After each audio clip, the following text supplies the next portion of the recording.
Hello friends, എൻ്റെ മുറിയിൽ വർഷങ്ങളായിട്ട് ഇവനുണ്ടായിരുന്നു.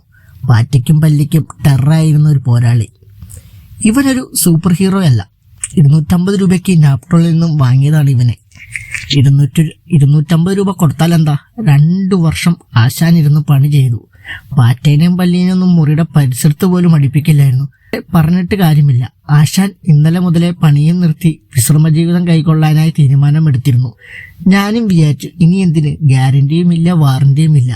പക്ഷെ എൻ്റെ ഉള്ളിൽ നിന്നും എൻ്റെ ഇലക്ട്രോണിക് ബ്ലഡ് വിളിച്ചു പറഞ്ഞുകൊണ്ടേയിരുന്നു, തുറന്നു നോക്കണം നൈൻ്റെ മോനെയെന്ന്. അങ്ങനെ 4 വർഷം മുമ്പ് ഞാൻ മടക്കി വെച്ചിരുന്ന സകല ആയുധങ്ങളും മേശപ്പുറത്തിട്ടു. സ്ക്രൂ ഡ്രൈവർ കയ്യിലെടുത്തപ്പോൾ തന്നെ മനസ്സിൽ ITIൽ പഠിപ്പിച്ച സാറുമാരുടെ ഫ്ലാഷ് ബാക്ക്. വയറും കപ്പാസിറ്ററും റെസിസ്റ്ററും ഒക്കെ സിനിമ ഇൻട്രോ പോലെ കൺമുന്നിൽ. കേട്ട തെറികളും. ബോക്സ് തുറന്നപ്പോൾ തന്നെ കാലപ്പഴക്കം കാരണം പിൻ ഹോൾഡറിന്റെ ലെഗ് ബോർഡിൽ നിന്നും വിട്ടുപോയിരിക്കുന്നത് കണ്ടു. പിന്നെ എൻ്റെ ഒരു മനസമാധാനത്തിന് വേണ്ടി ആകെയുള്ള 3-4 റെസിസ്റ്ററും ചെക്ക് ചെയ്തു.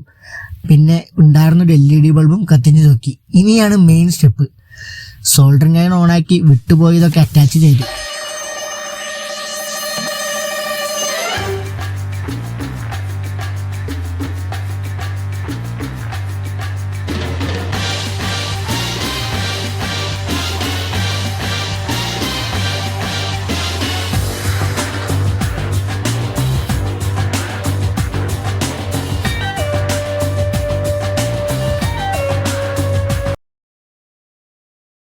സ്വിച്ച് ഓൺ ചെയ്തു നോക്കി.